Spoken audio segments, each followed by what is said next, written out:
Welcome to the latest podcast of Senators Nation. Here I am with my co-host Lucas Agenti with a very special guest, Mark Fraser. Mark, welcome to the podcast. Thanks for having me. Excellent. So Mark, we're definitely in a very interesting and unprecedented time because of all the mass protests and rage, given the most recent unjustly murder by law enforcement in regards to George Floyd. In your perspective, what will be the impact that will come from these current events, and not only for society at large, but also within the NHL? Well, the hope, I guess, starting with the NHL, the hope is that they'll, for one, acknowledge, some of the experiences that some of their athletes have to go through, and not just acknowledging it, but truly, in acknowledging it, truly trying to understand. Just the journey and the experiences, and in this particular situation, a lot of the downs more than the ups that the not only black NHL players but any people of color who have made it to the NHL. It's more so for the NHL to open their eyes to just hear and understand and actually acknowledge that although we tend to believe a lot of the times as hockey players in the hockey community that we are all one of a kind, because there obviously is a great common denominator that links all of us to each other.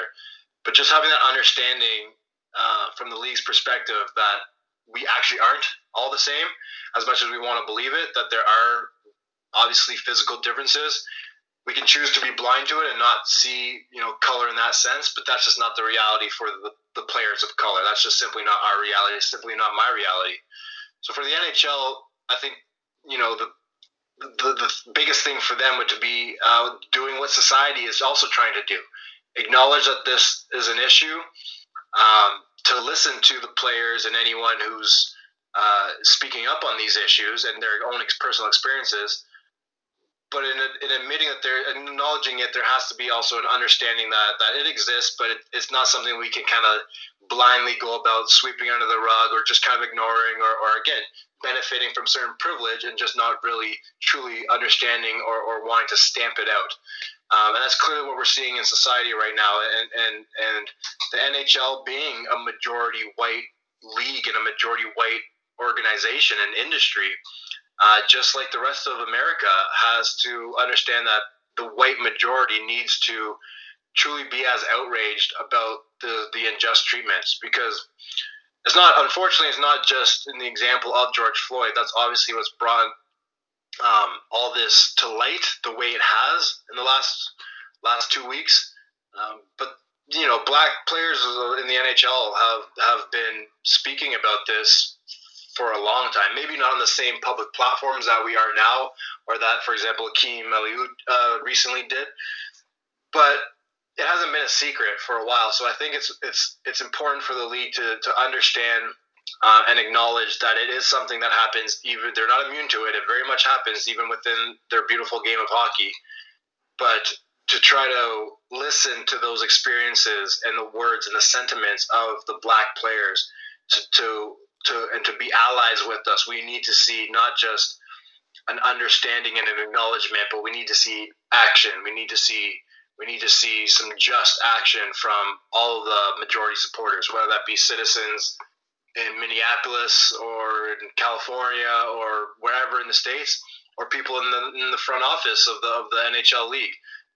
It's not just enough anymore to say, I'm against racism or preach love, not hate. We need a larger call to action than that, because this has historically just always been something that people of color have had to experience.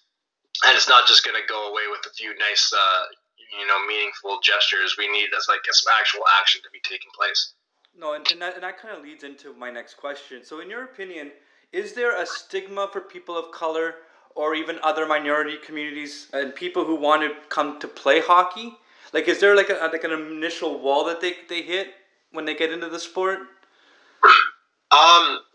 Not like I'm sure there is, but nothing that I could perhaps pinpoint. In a sense, just by being a minority and being willing to throw yourself into the game of hockey, the deeper you get into it, as far as the more you play, the more you fall in love with it, The more you watch it, the more you hang out with people who watch it, the further you get in perhaps your own playing career, and if you get to competitive levels, the deeper entrenched you get into the hockey community, the more you will actually just realize how much of a minority you are. It's not something that you realize necessarily as a kid early on. You may not really pay attention to that. And that's sort of my own personal experiences. Hockey in a lot of ways has been very good to me. It's been amazing to me, in fact.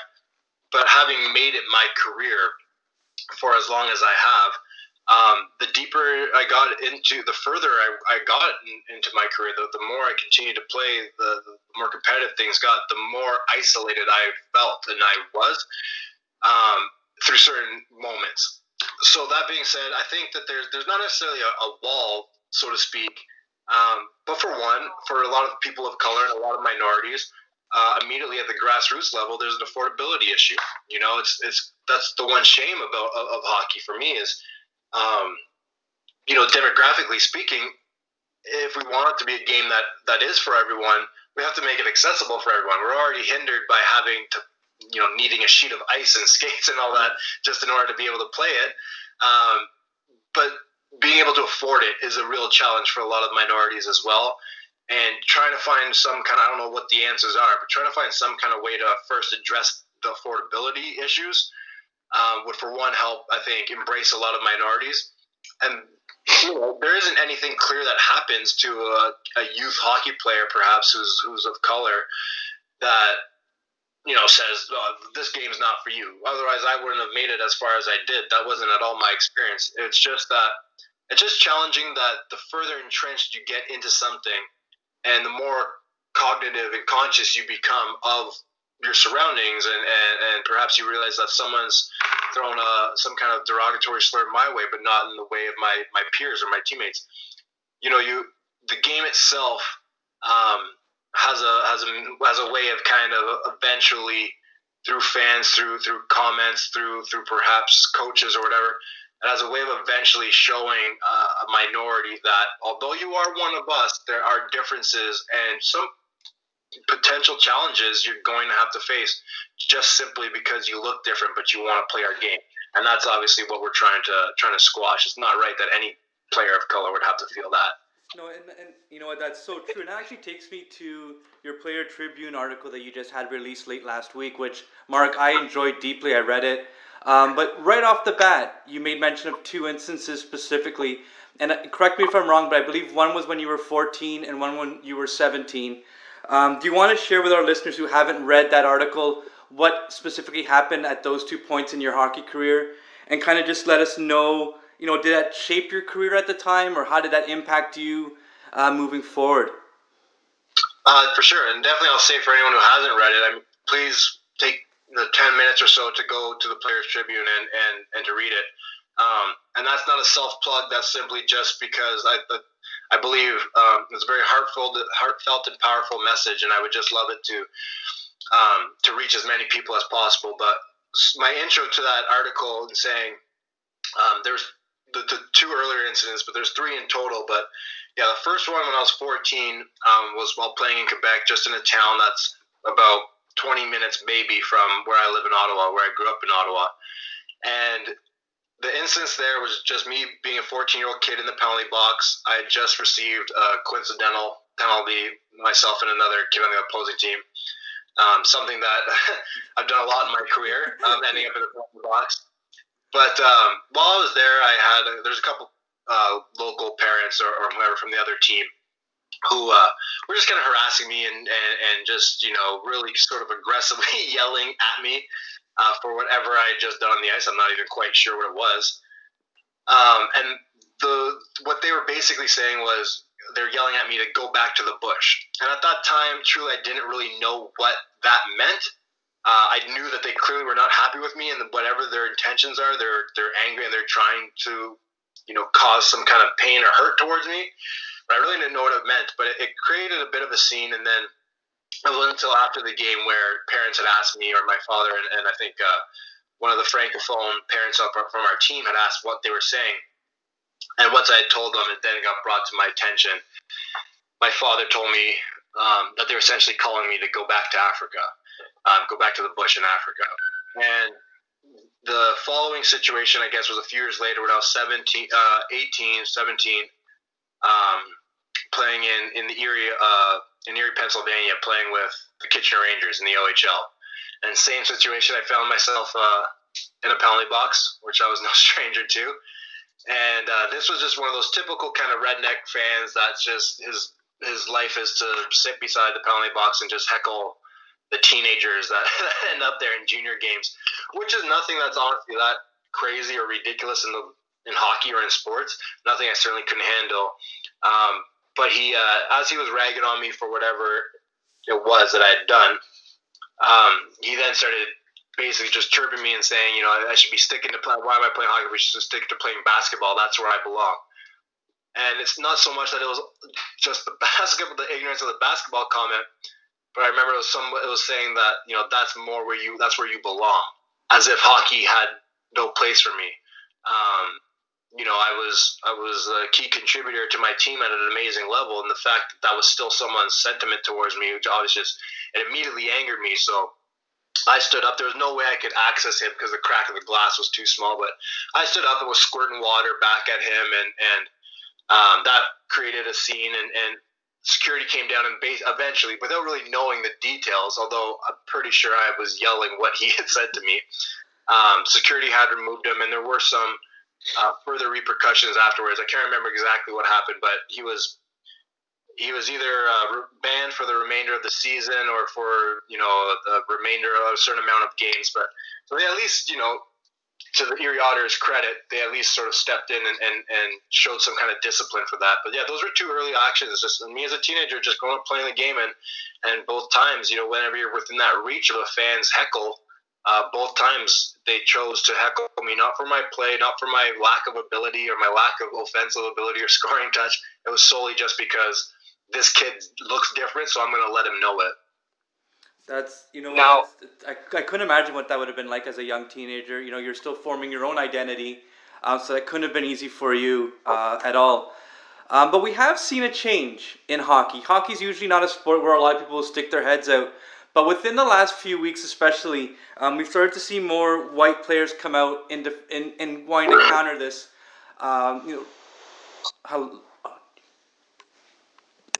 Sorry about that, everyone. We had a little bit of a technical glitch there. But Mark, I was getting to the fact that a lot more white players have started to come out and recognizing that there is an issue in hockey. Most recently we've seen Sidney Crosby, Connor McDavid, Blake Wheeler, Logan Couture, Alex Ovechkin, and a few others come out in support of all the black players.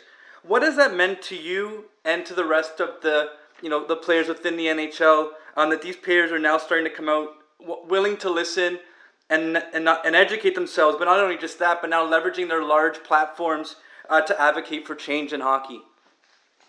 That's been huge. I mean, that's exactly it. It's leveraging their platforms to entice change within the game, and that's exactly what we need. And I referenced it earlier in just one of my answers. It's the quote I've used a couple of times is, until the majority is as outraged as the oppressed, there will be no justice, or against, or the injustice, racial injustice will just continue to happen. So when I first saw Blake Wheeler and Logan Couture's comments, I've mentioned Connor Carrick was another one, and they have legitimate, lengthy, genuine, heartfelt statements. For one, it made me quite emotional, to be honest, because one of the struggles for myself, and I know for a lot of other black players in anything we've dealt with in the game and outside the game, but anything in this particular issue, I mean, we're just not really in an industry and in an environment where it's catering to us sharing these types of stories. It's never been that way. And not only just not catering to sharing these types of stories, but also who's going to really get it? Who's our audience going to be? Everyone we look around doesn't look like us. So will they really understand? It's one thing to say you are against racism, but will you really understand how this comment or this question from the media or this suggestion or joke made by a coach or whatever it was, how am I supposed to react to that in a room full of white guys when they don't actually know how I feel? I have to react how they want me to react, basically, in order for me fit in and be one of the boys. And that's obviously very challenging. It's in the sentiment and the statements from the Blake Wheelers and Coutures. It was a like a light bulb moment almost. It was just this really incredible emotional moment for me where I realized if they're using their platform, if Blake Wheeler is showing that he's as outraged as what's happening in Minnesota or Minneapolis because he's a native of there, then that gives me the power to say it too. It's crazy to think that these types of things could happen, and I would maybe still not use my voice to express my anger, disgust with what we all as humans and in humanity can very well see is wrong. But I'm still hesitant to do so because I don't want to go against the grain. I don't want to upset my superiors or my bosses. I don't want to lose my job or just be the guy who's going to be too political and, bring that type of media attention to the team instead of whatever other focus the media attention should be on the team. And that, to be honest, that's just straight silly. So it meant a lot. There are definitely a lot of players who have made statements, who have expressed their unity with the black players and their fight against racial injustice, and that their stance is with us, and that's great because we obviously need that, and we need the big guns, we need the big dogs, we need the Connors and the Sids and the Ovies to speak loudly for us because our voices haven't been heard for so long. And what I've tried to get out in both my article and in any interviews I've done lately is the importance of the majority, of the white majority speaking out, not just to say, yeah, I'm against it, but to really speak out, to show to express some kind of sentiment of what they're going to do as well. It's not just enough to post a tweet or an Instagram comment. That's great. It's nice to know that you're on our side. But we can't really do a whole lot with that. Again, it goes back to the answer about the NHL. We need to see action. So I love that my white peers are coming out and supporting us in this, because that is 100% necessary, and it's something that, because of their social media platforms, I think could actually be a large difference in what we're seeing now versus generations or decades prior when there's been revolts. It truly just means the world to me that this doesn't have to be just a black guy's fight. The fact that guys who are very privileged or probably not experienced racism, at least from a victim standpoint whatsoever, can be as outraged and can acknowledge that, if it's not just George Floyd or Ahmaud Arbery or Breonna Taylor or Eric Garner, any of these people, it's not just them. It's also their peers. It's also people who work at the rink. It's also people who may valet their cars. It's and it's the guys that they score goals and get assists off of as well. Yes.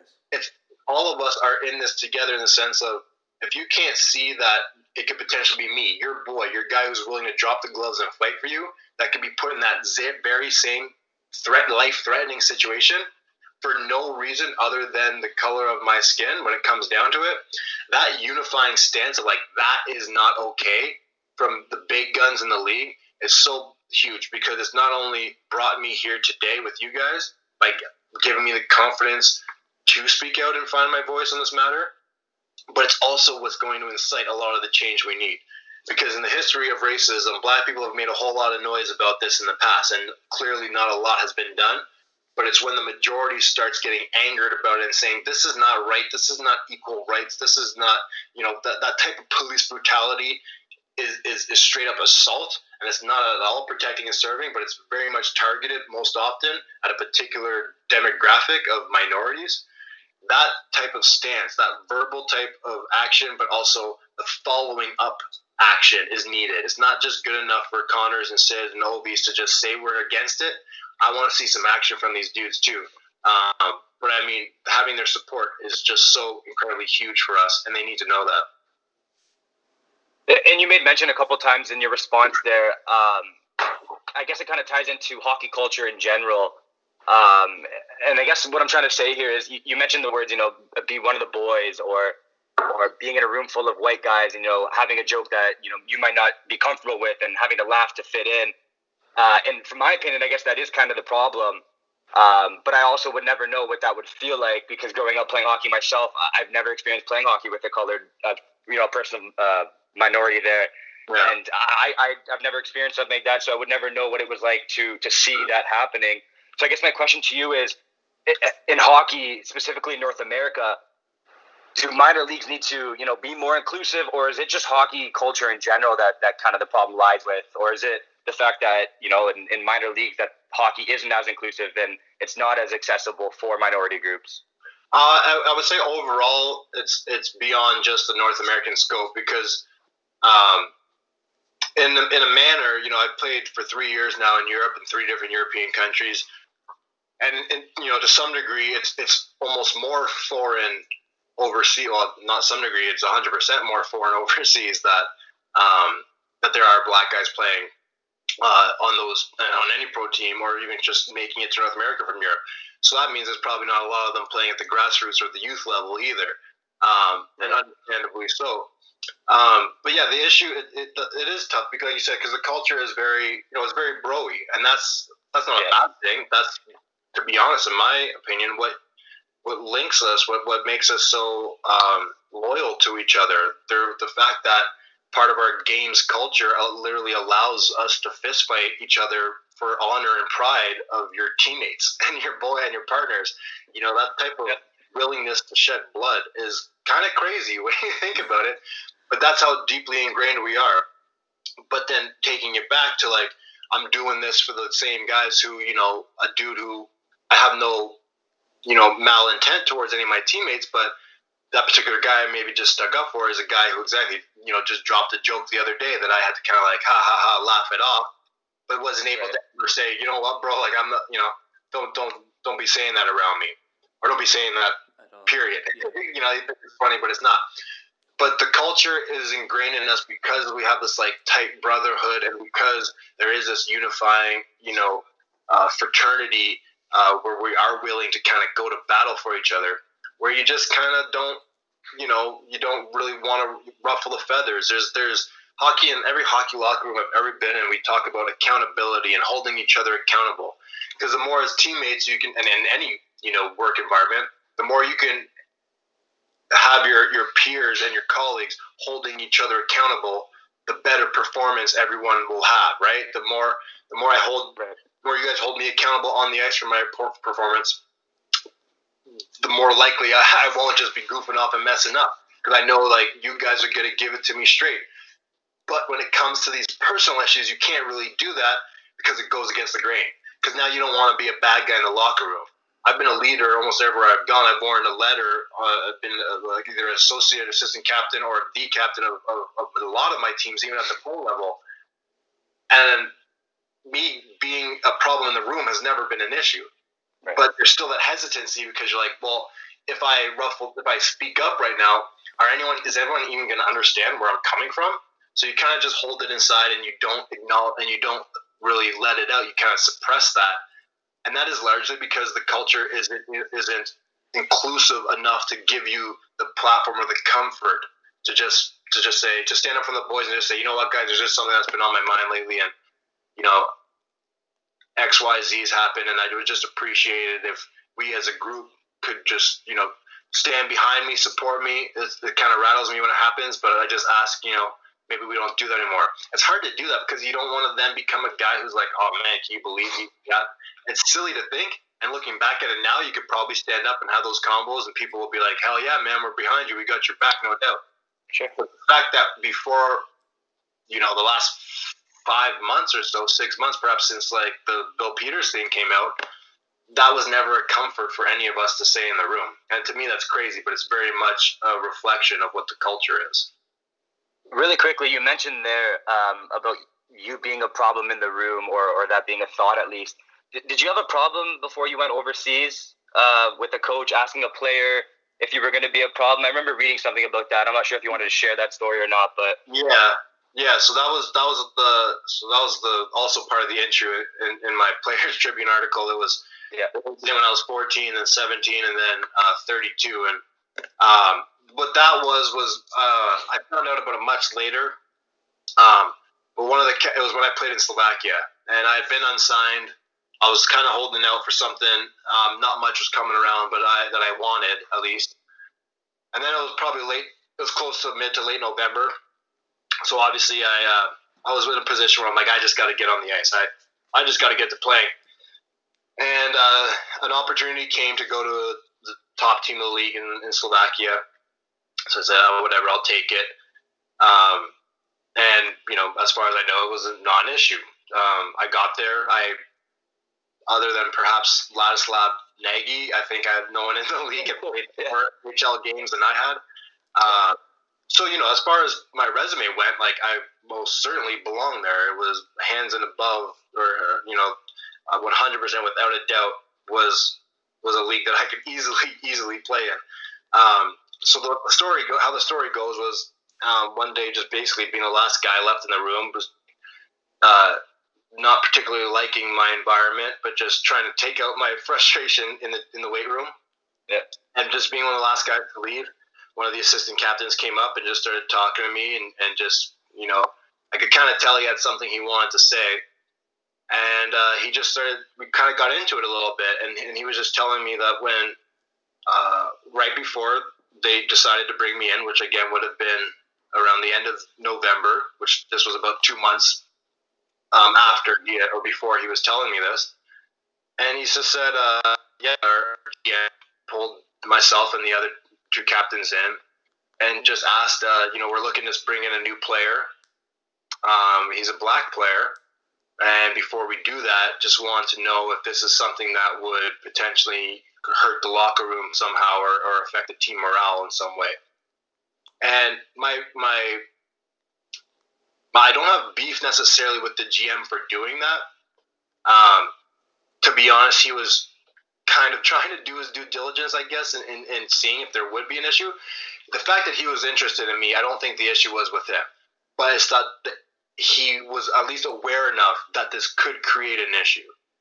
The response that I heard, because I later then brought it up to one of the other captains, looks like absolutely, yeah, exactly what you'd hope that your teammates would say about you.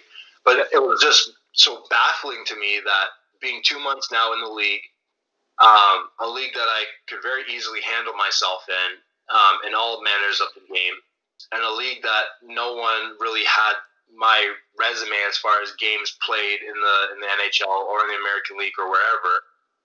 That the question was never about, is he just good enough? Or there was never even just like, oh my God, this guy's still available. He can help us out so much. It was never that. The question was, will he affect in a negative means what we have going on as a first place team right now? Because people won't really vibe with the fact that he's a brother. And that to me is just crazy that could even be a question. Like I said, the GM was kind of doing his due diligence and like making sure it wasn't going to be an issue. But the fact that he even had to wonder means like, what's the state of a hockey culture? Absolutely. Yeah. What's the state overseas that you can't look at a guy who's played more NHL games than anyone in the league, but you question his ability to join you and make your team better because he might bring something negative with him solely because he's black. That to me was just, I truly didn't get it, but it makes you think, how many other jobs did I maybe not get because of the same issue? There's been 2 or 3 years I played in Europe. I didn't sign until November. I'm not saying that is the issue, but it's the kind of thing that obviously makes you wonder because for some people it clearly was the issue. So it's a shame that to know that I would never want to get a job because I'm black, but it hurts to know that I perhaps didn't get a job because I'm black. Yeah, no, which makes total sense. And the thing I find crazy about is the fact that, like you mentioned a million times, you had an NHL resume, you're a proven player, and the fact that this GM had to, go to his team and essentially ask the team if you were going to be a problem, I find that incredible. And it kind of makes me wonder if it was the team. So I guess my next kind of question here is quickly, did you ever have any issues with players on the team, or were the guys great? Because I kind of wonder where that initial question stemmed from, if it was, management or team or... Right. No, it was, no, I never had any issues with the team after that. There was a large language barrier between myself and a lot of the guys. Yeah. So there was obviously some distance there, but as far as I knew it, I had everyone's respect. Our coach was a Slovakian guy, but he had played a little bit in the NHL and played in North America for a number of years in his career. And by the end of the season, when we lost in the semis, but he said, he's like, he told me, he's like, you're the heart and soul of our team. The guys, you didn't have a letter because obviously you came in late, and guys, we almost need to keep them happy, keep them in the leadership roles. Yep. But it was very evident to me that you were the heart and soul of the team, that everyone, when you want to speak up and say something, everybody listen. So just that response alone tells me that I can't imagine there was any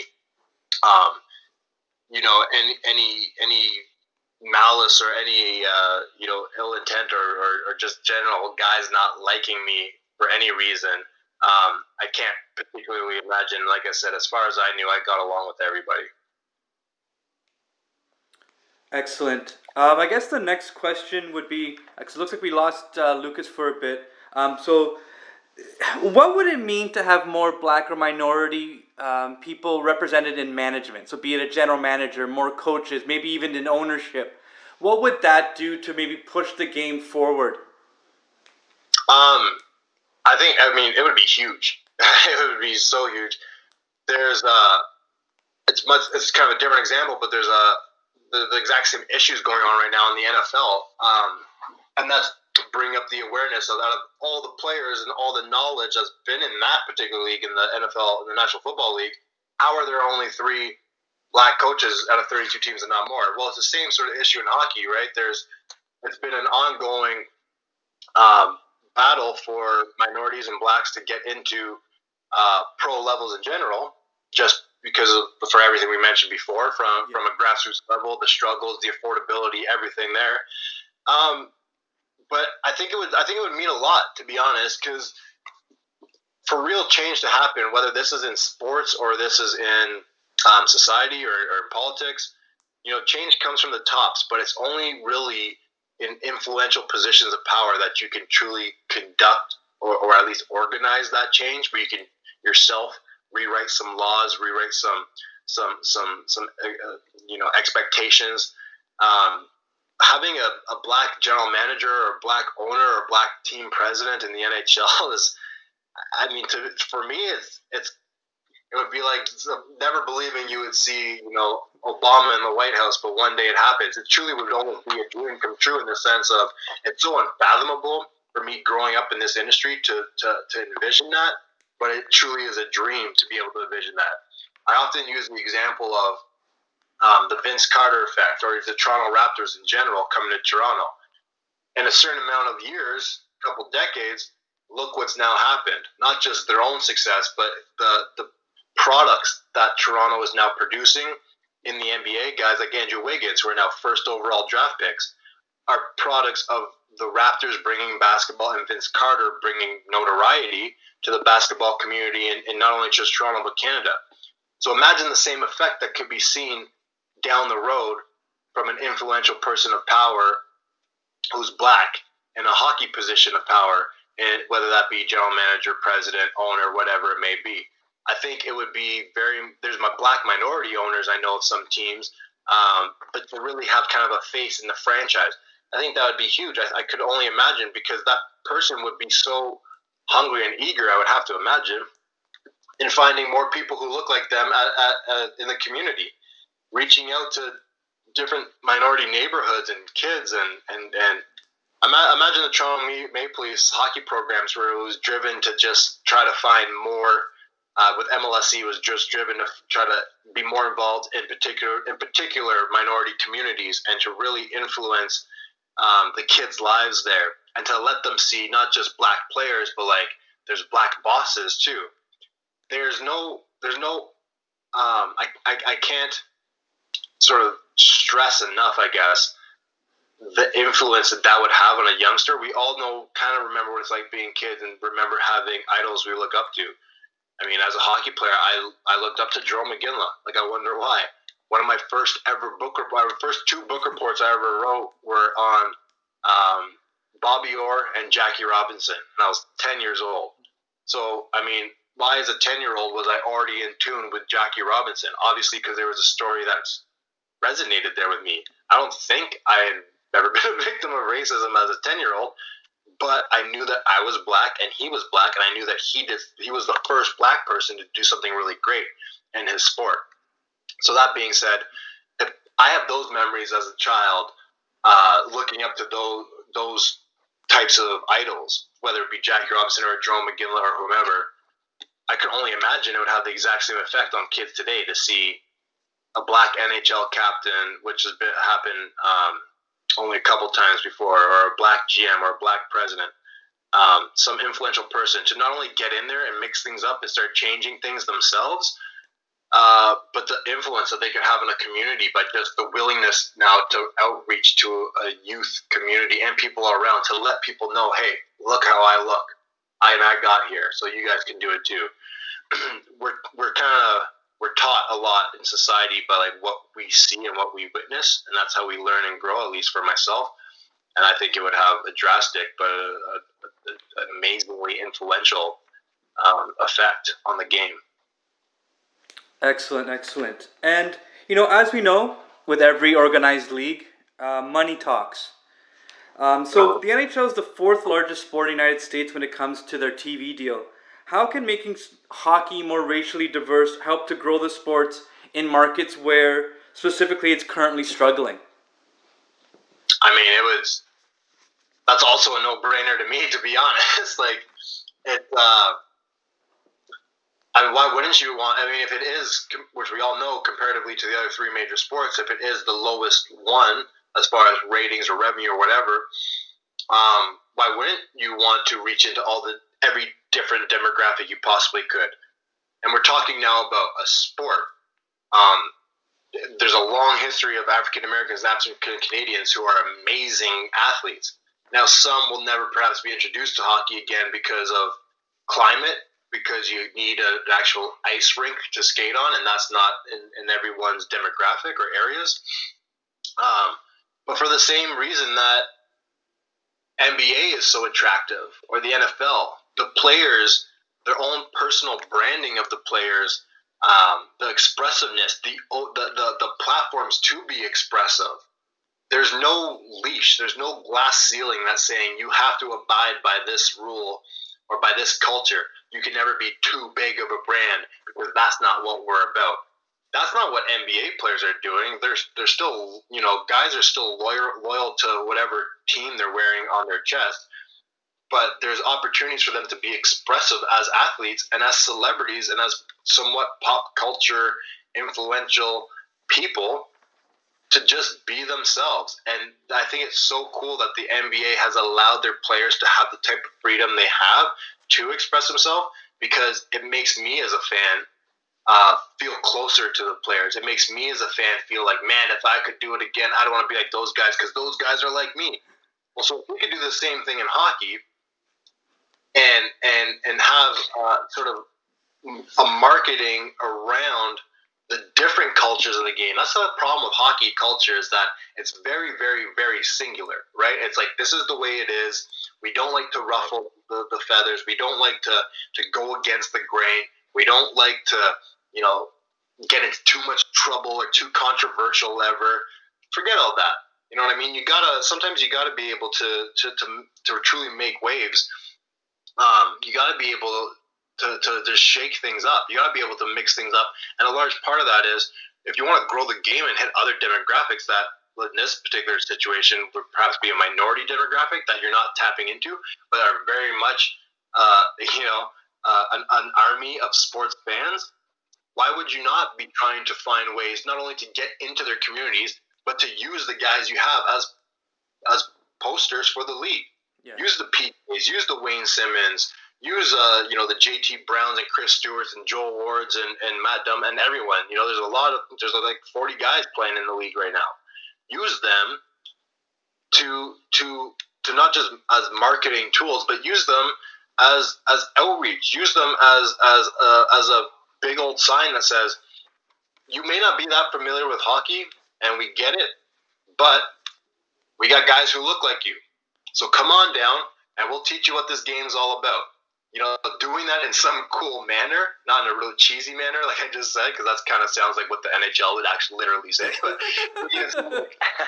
doing it in in a chill, cool manner.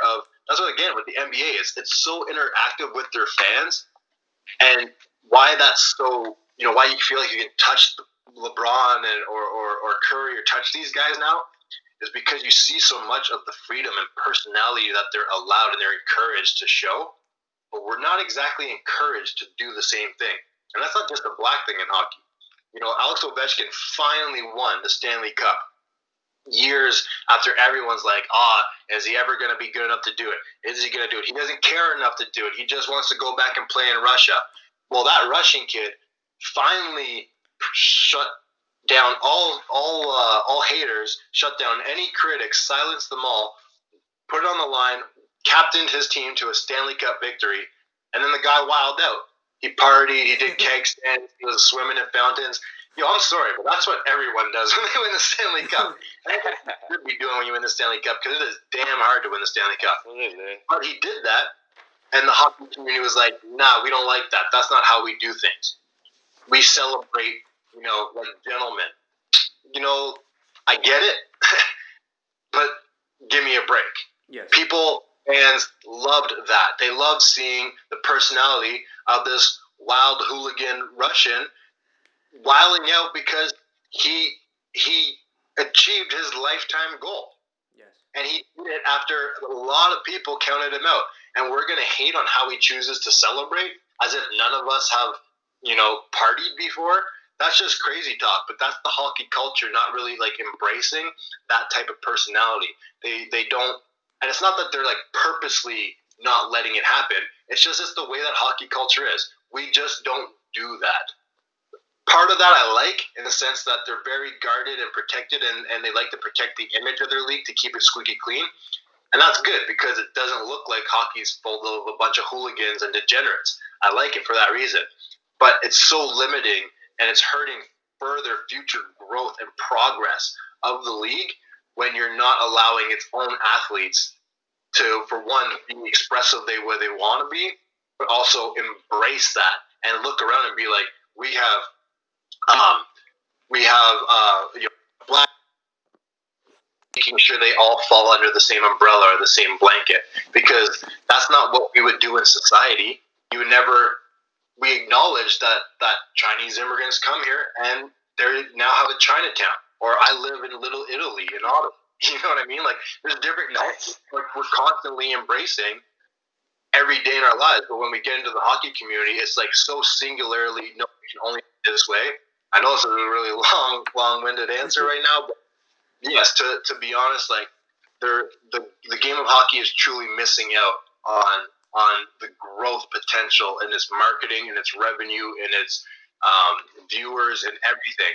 And I largely think if they tapped in to spending some time promoting the success stories of a lot of the brothers in the league, who a lot of them also come from struggling backgrounds, I think it would reach a massive wingspan of fans and start to teach people that, hockey's not just a white man's sport. There's lots of guys who can play it. People who look like it, like me, like all kinds of different races. People can relate, because there are guys like that out there who have played. It's just no one really knows about it because we don't promote it. No, you're absolutely right. And to be honest with you, Mark, I think there's something to be said about what you said in kind of using these players as a tool. I don't think it's necessarily a bad thing, because you made mention of the LeBron James of the world, and everybody can kind of put themselves in LeBron's shoes, in the sense they can dream to be like LeBron. And as a little kid myself, when I saw Matt Sundin might not be the best example, because he's not Canadian or whatever, but when I saw Matt Sundin score a goal, I wanted to be Matt Sundin growing up. So I can imagine of people of color in the minority groups seeing somebody that looks like them, that they can relate to, scoring the Game 7 goal. I'm pretty sure Devontae Smith-Pelly scored a very important goal in the Washington Stanley Cup run, and he scored three, I think, game winners. He had a few big ones, right? Like Ward scored Game 7 winners. Yes. PK scored 7 winners. Like, that's what little black kids love to see, because they can relate to that. So if you want to continue to grow, promote that. Promote that, because I guarantee there's going to be kids out there, and adults, to be quite honest, who are going to get down with the game of hockey because they're for the first time going to realize, oh, damn, brothers do this too, and they do it well. I'm starting to like this thing. It's not so closed off. It's hard to reach out to minorities when you're exclusively white, but you're saying, come on down and see what we got to offer. A lot of minorities are going to be like, no, we're straight, because they can't relate to what you're offering. Yes. But when you put black players up there, a black community can now relate to what you're offering. So it would be like trying to target a strictly female audience with just like a male sport, but instead of promoting like the women's hockey side of it too. Why you would never go about doing something that way, because you're purposely avoiding a complete demographic by solely pumping them just the one thing. So why wouldn't you change it, when you're trying to target minority fans or minority groups or minority communities all over North America as well? And that kind of leads into the next question, because now you've started to really leverage your own platform for advocacy. We asked this of Leo Rounds. We had him as a guest just more recently about the resistance to his political stance. What has been the hardest criticism, or what has been some of the pushback from your own advocacy now, Mark?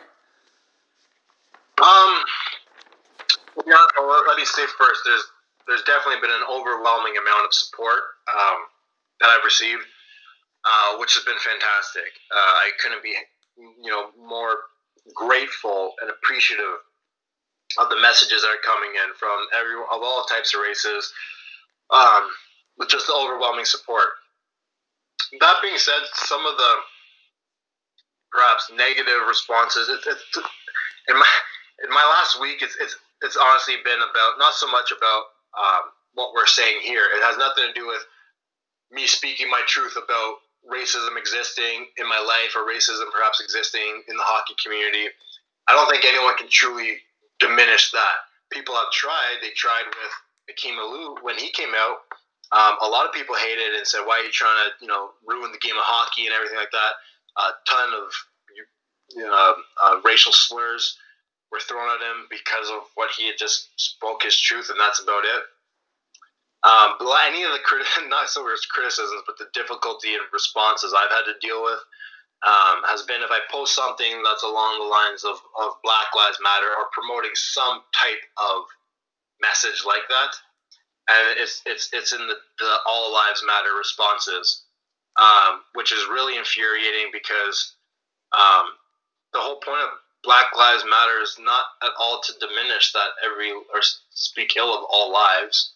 We're quite accepting and promoting that all lives matter. The whole point is there's a particular group of people who are being treated unfairly, systematically and overtly, whether that's seen in social injustices, in lack of opportunity, the history in America, lack of opportunities for blacks to have, to receive bank loans. When they finally do, the ridiculous interest rates they get because they're a risk, where they're not at all a risk compared to anyone else in their income bracket. The actual refusal to allow blacks to live in certain communities, or whatever different forms of segregation there are. So it's the All Lives Matter argument is nothing. That has just no premise in what we're trying to say right now. It was so funny. One of the things that I posted that I thought was clever was it was a meme saying something along the lines of, when we say Black Lives Matter, what we're saying is, if there was a house on fire, and there's 10 houses and one house was on fire, you would put out the one house that's on fire. You wouldn't spray all 10 of the houses and then get to the burning house last, because all houses matter. We know that all houses matter. It's just that one particular house needs help right now. Yes. So in posting that, I still got people responding, being like, literally saying, I don't agree with that. And then trying to explain it to me. And that, obviously, I try not to spend too much time on those types of comments, because it really just derails. For one, it's the energy that I just don't want to spend going down that road, but yes, really just derails my message completely. And I just, basically feel bad for people who don't understand what the message is, even in like a well explained like meme. They still don't understand what it is. But those are the types of things I've had to deal with. Not so much anyone like clapping back, but just kind of on Twitter, there's been a few like just snide comments, like, oh, like great story. Why doesn't the player tribute do an article on this as well? Like something insulting, something that would basically doesn't deserve to be covered. And their point is like, oh, Jan, another black guy crying about something. Why don't we just give them all a story and let them all express their feelings so that we can feel bad about ourselves. That's not at all what any of us are trying to do. Like that's most certainly missing the argument of what's happening in society. No one's trying to make anyone feel bad about themselves. We're trying to stop ridiculous injustices from happening. And people that aren't aware of that, I mean, you can never make everyone happy, right? The whole point is that we just got to get the majority of people on our side, and that's what we're trying to do right now. Excellent. And truthfully, I think that's kind of what what Akeem Alou and Evander Kane are trying to do now with the Hockey Diversity Alliance. From my understanding, it's a group of NHL players that are attempting to educate the world of hockey or maybe even sports in general just about racism and social injustices that take place in sports and specifically hockey. So I guess my question to you is, what were your initial thoughts to this? And if you know a little bit more about it, in further detail, if you can explain to our listeners what they're going to try and achieve and what their goals are. And, maybe are you participating in the alliance? Are you aligned with it at all? And just overall your thoughts on it. As of right now, I'm not aligned in any like official manner. I've spoken to the guys, and this has been something that we've actually talked about for months. Not just myself and them, but myself, them, and a lot of other black hockey players at the NHL pro levels. Both guys currently playing and former players as well. A lot of us this past winter had been in discussion with each other about what to do. I'm happy that the guys were able to come up with something. It's obviously still very early stages, and there's a lot of work ahead for all of us to try to encourage real change happening, especially in the hockey community. But from what I know, the plans of the Alliance Committee is, for one, to start having an imprint at a grassroots level. I can't speak for them in exactly what they may have planned exactly per se, but they have plans to start at grassroots level, is what we were talking about earlier, to get more diversity in the game starting at a younger age. A lot of that has to do, again, with affordability. So now we need to tackle what can we potentially do, or what potential charities or donations or funding can we raise for young boys and girls of color to grow up playing the game that we all loved. On top of that, I know that they would love to be key contributors working alongside with the NHL and creating some type of diversity so that we don't have any more Bill Peters type incidences or even with Akeem Alou when his trainer blackface as him for Halloween, so that we don't have any types of these issues anymore in the training. And then another step further, if there are further issues or future issues, what's the punishment going to be?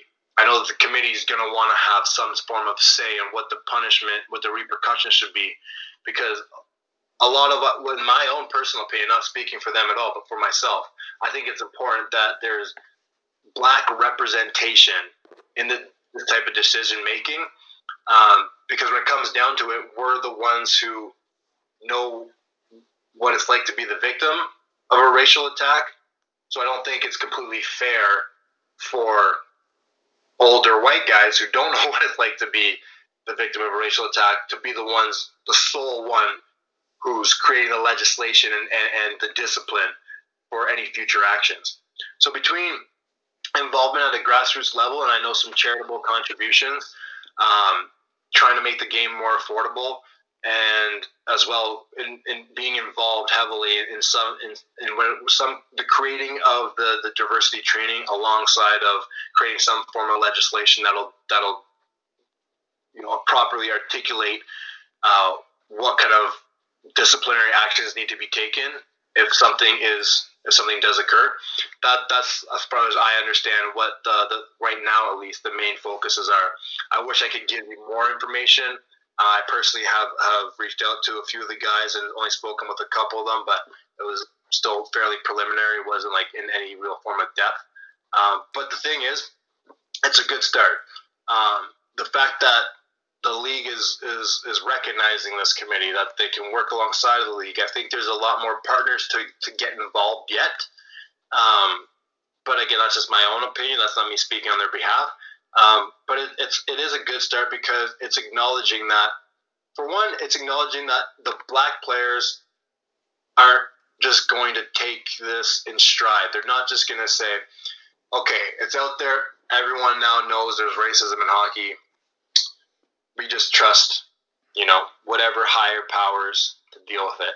They're not saying that. They're very much saying, thank you for acknowledging this is an issue, but we're still not going to go away quietly. And that's fantastic. That's what, black community, the black hockey community, especially when, specific to the NHL, should be doing. There should be some kind of diversity alliance or diversity committee formed from all this. It's kind of crazy, to be honest, to think about it, that it hasn't actually already been in existence. Right. Because 20 years into the 21st century, like, this is most certainly nothing new. There's a lot of corporate entities out there that have had diversity training for decades. It's kind of crazy that the NHL is only now sort of finding its way. No, absolutely. And I guess it's never too late in reality, but I guess we can say as NHL fans, it's nice to see that they're trying to take an initiative and try and find a solution to what's going on. Because, like you said, years ago, this probably wouldn't have been on their radar, or at least it wouldn't have been taken as seriously. Yeah. So I definitely don't want to shift the focus, but I do want to ask you a little bit about the Maple Leafs, since we are a Maple Leafs podcast. Sure. It was evident you weren't scared to drop the gloves and defend your teammates, because truthfully, it seemed like you were fighting on a nightly basis with the Leafs, especially every time you played Boston, which I personally loved. And players, which was unbelievable. So my question to you is, was fighting something you enjoyed, or was that more of, a part of routine that you were kind of good at, and it allowed you to make a living in the NHL? Because you hear that often from enforcers and, fourth line players who were forced to fight, that they didn't actually enjoy it. They did it because it made a career for them. So it was a little bit of both for me, to be honest. It was obviously something that I did, and I enjoyed it, like, within the game. I got to be, pretty good at it throughout junior levels. My size and strength obviously helped there. But yeah, definitely once I got to the pro level, when I first started coming in with the Devils, it wasn't anything that, well, I guess perhaps there was times where it was kind of like, you got to go do this.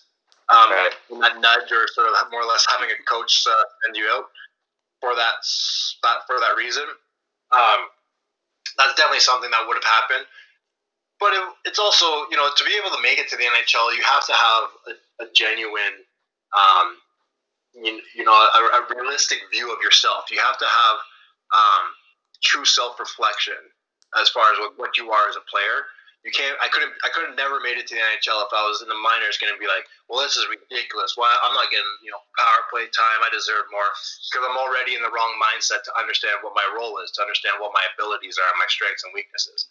So it definitely was something like I had to play. I was encouraged, obviously, to play into it, and I was also learned early. If I can play this role for the Lowell Devils, there's a good chance I will be acknowledged and brought up at some point with the New Jersey Devils, and fulfilling the same role. Because Lou Lamoriello was definitely a guy who loved having a few guys who could bang in his lineup. Right. So in that sense, it was always encouraged. But then when it comes down to, like, the nitty gritty of it, I love it. Like, I loved, like, just truly fighting. Like, I got excited for my first fight of the season to come when it's been like a few months of being off. I loved it. That's awesome. I probably loved it because, like I said, I was good at it. I was a good defender, so I might not have won like every fight. Well, no one wins every fight, but I didn't get embarrassed in many. So I enjoyed it because I was good at it. But the rush is like, whew, those are goals. I love scoring goals too, but my fights legitimately felt like they were my goals as far as the rush I got, the excitement I got, that just. The adrenaline rush is nuts, even if it's only a 20-second scrap. It's nuts to think that like you just shed them and go in front of crazy 18,000 screaming fans, and then the result of that is I could be sitting in the penalty box for only 5 minutes, but then something in that 5 minutes might happen where my team, is all of a sudden just on Boston, for example. They're just in Boston zone, and then perhaps we get a goal. The amount of times that I've been in the penalty box after, it's not obvious. I don't know. It might be like 15% or 20% of my, well, maybe not 20, but like 15% of your fights, and you're in the penalty box, and your team scores or like does get some like just has this crazy momentum swing. It's hard not to believe that you contributed to that, because that's also part of it. I wasn't necessarily just a premeditated fighter in that I just fought for the show and I fought just to get but there was times where I definitely went out there looking for it because I was trying to get my boys going. We're down a goal and I can sacrifice a few minutes of ice time right now to do something that's going to send a message. And it's even better if I can do it and grab a guy who is as far as we're concerned, is a guy who's deserving of it. A guy who maybe took a liberty on one of my teammates or did something dishonorable to us as a group. Man, the camaraderie that's developed around your boys being willing to actually chuck cans for the pride and honor of the group, or some cadre gets smoked and I'm the first guy in there and he's got a chip on his shoulder. I think guys would know, but he doesn't because he knows Fraser has his back. Yes. That's no joke. Like, that bond lasts forever. You know what I mean? Absolutely. There's a lot of like passion and emotion behind that as well. To know that I contributed. I was never gonna be the naturally skilled goal scorer, but if I, like I said, could feel like I contributed on the score sheet in a manner of creating momentum, defending my group's honor and pride. Or switching momentum, or legitimately just putting on a show for the fans, whatever it was, man, I loved it. It was such an amazing just thrill. Like, I don't think many guys like it if they're not good at it. I don't see why you would. No one likes getting punched in the face. But yeah, man, just to tussle, like, that's going to be one of the things. I'm not like wanting to shadow box right now. Talking about it. So, Mark, what you're saying is we're lucky that we're on the other side of this camera, right, buddy? Yeah, exactly. Yeah. Lucky this isn't in person. I might start grabbing collars and everything. But no, it's I loved it, man. And obviously, like the best year I had in my career was the time I spent in Toronto, and that was the most, between the Marlies and the Leafs, that was the most I'd ever fought in a couple seasons as well. Oh yeah. It was, and you had well over 200 penalty minutes in that one season. Yeah, exactly. I think I had like 100 plus. Just with the Marlies. Just with the Marlies, and it was only half the thing. Exactly. So, that's awesome. Yeah, so I loved it, man. It was great, but again, it's one of those moments where it's a contact sport, so it's something, in my opinion, that always will be in the game and should be, because without it, we all know the other side of the argument, that it arguably helping police ourselves makes it a little bit safer than if you just have the rats or the dangerous or the really dirty players out there with no physical repercussions. That is more dangerous than us punching each other and potentially risking, obviously, concussions and any type of CTE. That's kind of, it's a weird argument, I know, to make, but I truly do believe that the threat of getting beat up and making people not do something shady or dirty in a game will outlast any threat from an official or suspension or anything. Guys aren't afraid of that, but guys are definitely afraid of getting embarrassed physically. That's just our human nature. So I totally believe it has a place, but No, man, I loved it. Like having a coach come in after a big scrap, and it might have changed the tide and the swing of momentum in the game, and having that coach give you a shout out, great job, Fraser, way to get us back in that. That's what you're doing it for. When you skate back across the ice and you try not to look at the bench, but everyone's standing up, tapping their, it's like, that's for you, man. That's for you. That's all your boys. Imagine you could do something where 20 of your closest boys stood up and from a distance applauded you and said, "Good job, homie. That's way to have our back." I mean, that's, like I said, that's bonding for life type of stuff, and that's what I just truly always enjoyed. That's what I had to do. Like, I was proud of myself on being a good defender as well as a solid physical defensive defenseman. I was no Paul Coffey. I wasn't Scott Niedermayer. But I prided myself on the Devils, grooming me and teaching me how to play solid, good D. But when it came to being able to bang, I loved it because that's how I shined in the game. That's how that's what I had to do to last 6 years in the league, and I was beyond willing to do that. I would, if someone wanted to give me a job now to be their tough guy, I would be 100%. Yeah. So, Mark, you've been really generous with your time. So we do have one final question to wrap up this interview.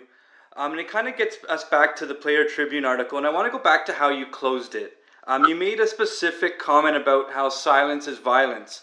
What could podcasts, bloggers such as Center Loose Nation, Lucas, myself, and even Anthony, who's not on this interview with us today, do to help silence or help break the silence around racism and increase the advocacy around equity for all?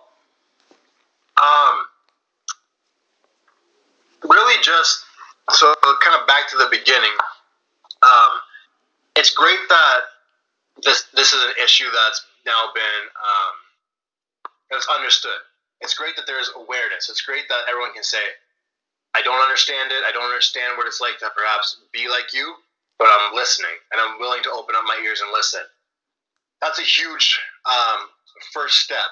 But like I kind of said about earlier with some of the big dogs of the league and some of the comments that were made, it's great to have that acknowledgement, and it's great to have that open support. But more is needed. And part of what I wrote was not just that I need more and that we need more, but in order to create true change, so that George Floyd needs more, Breonna Taylor needs more, Ahmaud Arbery needs more. The people whose lives are actually being taken from them. Think about that. It's not just me having to deal with a fan heckling me when I was 14 years old or 17 years old or whatever.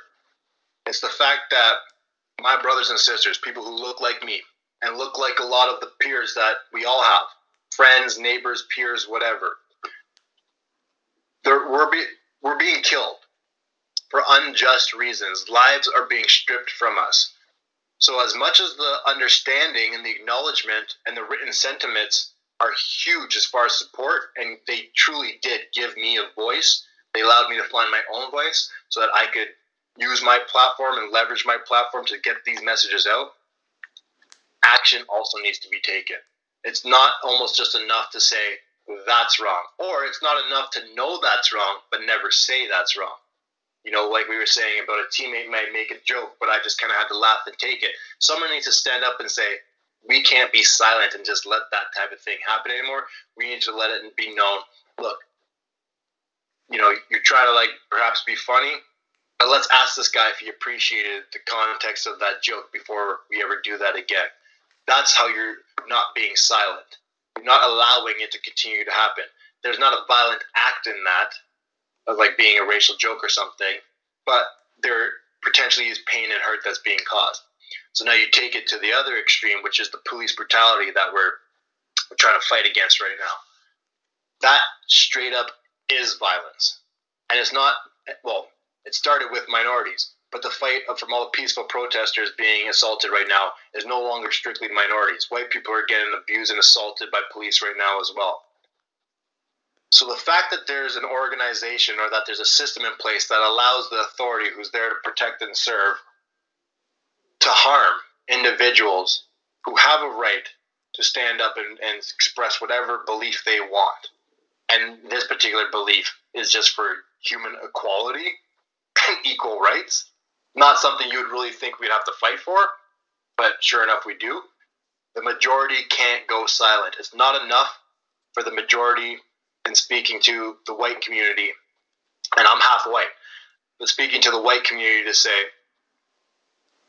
you can stand with us and we're good. We'll solve this. No, we need action to be taken. We need voices to be loud. We need people to be educated on what to do. Raise our children right. Raise your children right. Teach them the differences. Start having the conversations at young ages on that these things are happening, so you can remove that hate from them. Educate yourselves on Black history, because you know what? A lot of what we're experiencing in society, especially in America, was the foundational levels of it was built off of the labor of Black people. Educate yourself. You don't have to do a deep dive and start taking courses on all this Black. Just read some articles. Read a book about it. Google where to go. Look into different charities. There's I believe it's called there's Take Back the Block. There's I think it's Color of Change, or I believe it's Change of Color Change. I think is what you can Google all this. There's National Police accountability projects. Donate to these systems. Donate. Understand that your dollars we can cash that. We can actually use that as a resource to help grow whatever it is we need to grow in order to see change. Words are phenomenal, because that's just a start. We need action to be taken, and if you're on the side of fighting against racial injustices and police brutality, then it doesn't help us to just be standing on that side and saying nothing. If you can stand on the right side of this argument but have a piece of tape over your mouth, you're not helping the cause. In a way, there's an argument that you're hurting the cause. And that's what I mean by silence is violence. It's a sense that the less noise that's made, the more violence is going to be felt from people like me.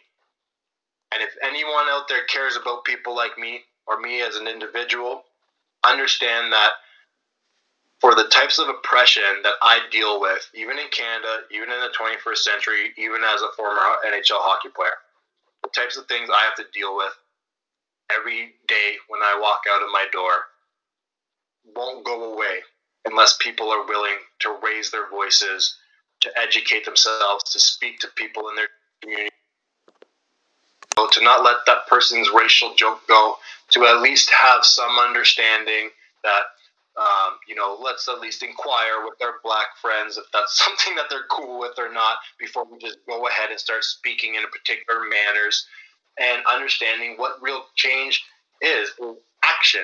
It's not everyone having to be volunteer to 5 different charities or organizations. It's simply just knowing and understanding that it's happening. The acknowledgement is great, but you cannot stand on that side of the fence and say nothing. You have to be able to use your voice, because for too long in the history of North America, America and Canada alike, in the history of racism on this continent, Black voices screaming, and those shouts may come in forms of rioting and burning of buildings. For that type of pain to be felt by a race of people, that this is the only way they feel they can be heard, is to literally destroy buildings. Understand what would have to happen to you in your life to feel that kind of hurt and to want to express yourself in that way. And then that's the type of noise we need people to bring with us. It doesn't mean you got to go out burn buildings or anything like that. It means that understand where that raw emotion comes from. Try to put yourself in the person's shoes that's feeling that. And whatever it is that could potentially get you to that point of being like, no, I would no longer ever stand for that kind of treatment against me or my family or whatever. That's the type of voice we need people to bring to this cause of action, because silence otherwise will continue to allow violence to happen in America. Well, thanks very much, Mark, for your time. We know that it's definitely, a very difficult time for yourself and your friends and loved ones. So we definitely appreciate you coming on. Where can our listeners find you on social media to kind of continue to follow your advocacy and your work. And if you want to promote any current projects that you might be personally working on, so we can keep tabs on that as well. I actually do have a couple personal projects, but to be honest, they're not ready for promotion just yet. But I would love an opportunity to promote them at a later time. But on Twitter, I actually had to just look it up. On Twitter, I'm Mark Fraser 02, and on Instagram, mark.fraser.2. I would love people, come check it out. You'll be able to see on both platforms. I'm still fairly new to the social media game, but on both platforms, I've just been putting out content, things that are relative to me and my fight right now. And I've had a few TSN interviews, CBC interviews, a couple podcasts, and obviously the Player Tribune article was huge for me. So there's plenty of content that I've put out there. Feel free to Google Mark Fraser TSN Radio in Vancouver and Edmonton. You'll see about 20-minute interviews there. A couple times I actually got emotional during them, just trying to express my sentiment on my pain on what the last 2 weeks have been like for me. But yeah, hit me up on Instagram, mark.fraser.2, or Twitter, markfraser02. And just, man, hit me up with any kind of support, and just thank you so much, guys, for having me on this platform, man, because truly, like I said, it's the majority speaking out that has allowed me to find my own voice. So I'm just truly grateful that, I can come on to any platform and just express, just speak my truth, man, just share my story and just try to push that needle a little bit further towards some change. Excellent, Mark. Thanks again, and definitely keep tabs on your new project, and hopefully we'll have you back on again soon. And hopefully, and maybe as we look down the road from this and we actually start to see some change, maybe our next conversation would be a more positive one. I certainly hope so. I love that. Thanks, Mark. Appreciate it. Thanks a lot, Mark. Appreciate it, man. Thanks, guys.